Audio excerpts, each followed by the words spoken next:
Celoteh Tante M. Hai, ketemu lagi dengan Tante M di Celoteh Tante M. Kita masih belajar tentang komunikasi lewat cerita-cerita Alkitab ya. Hari ini saya mengajak teman-teman untuk melihat cerita tentang seorang janda di kota Nain. Teman-teman bisa melihat di Lukas 7 ayat 11 sampai dengan 17. Jadi ceritanya satu saat Yesus dengan rombongannya berjalan mau menuju kota Nain. Lalu mendekati pintu gerbang kota, dia melihat ada satu rombongan yang sedih sekali. Rupanya rombongan itu adalah rombongan mau menguburkan seorang anak laki-laki yang masih muda.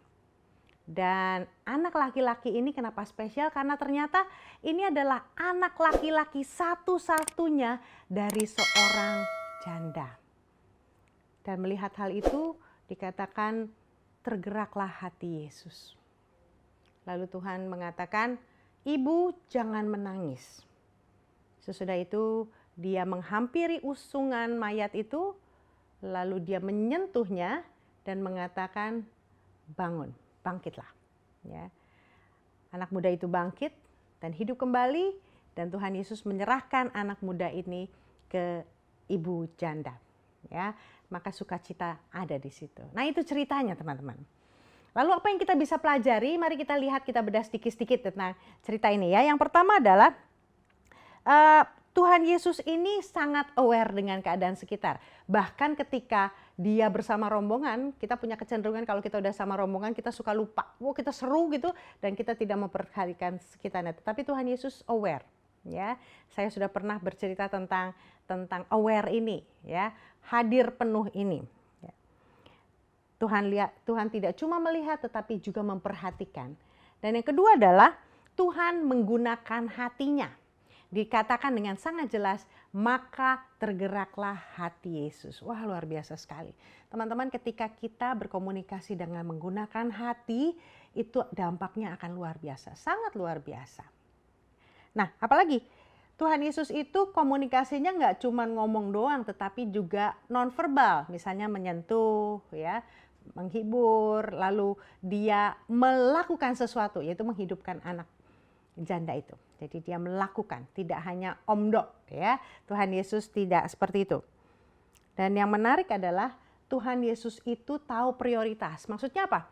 Dia melihat, wah, kayaknya ibu janda ini yang perlu dihibur duluan. Baru dia menghidupkan anaknya. Dia melihat skala prioritasnya, ibu janda harus diberesin dulu, baru anaknya. Ya.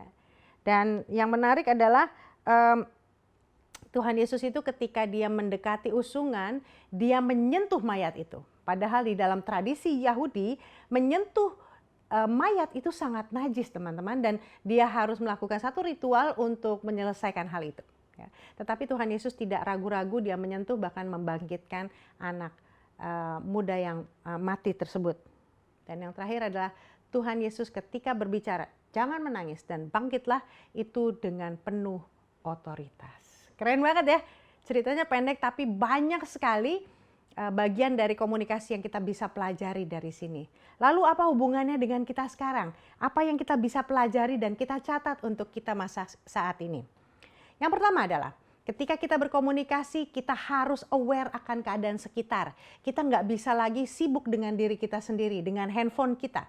Tetapi kita harus aware dengan sekitar kita.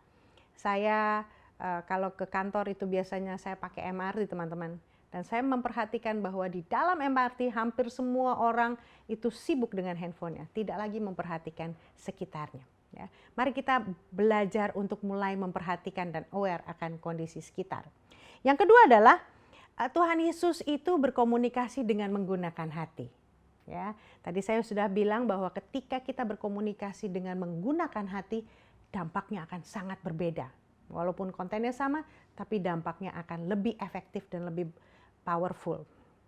Dan yang ketiga yang kita harus pelajari adalah kadang-kadang ya teman-teman, komunikasi itu tidak harus ngomong, tetapi merupakan action. Ya. Action itu penting sekali, tidak selalu harus kita ngomong aja, tetapi bagian dari komunikasi kita juga berupa action. Tuhan Yesus juga Non-verbalnya adalah dia menyentuh misalnya ya, merangkul misalnya atau mengajak dan sebagainya. Tuhan menggunakan sentuhan juga di dalam komunikasinya. Apalagi yang kita bisa pelajari yaitu adalah Tuhan Yesus atau kita belajar untuk tahu prioritas dalam komunikasi. Apa yang harus kita bicarakan terlebih dahulu, apa yang lebih penting. Nah, itu yang kita pelajari untuk kita hari ini ya. Gimana teman-teman? Seru ya obrolan kita hari ini. Saya berharap kita bisa bertemu dengan sesi-sesi yang lain di Celoteh Tante M yang akan datang dengan cerita-cerita yang lebih seru. Bye-bye.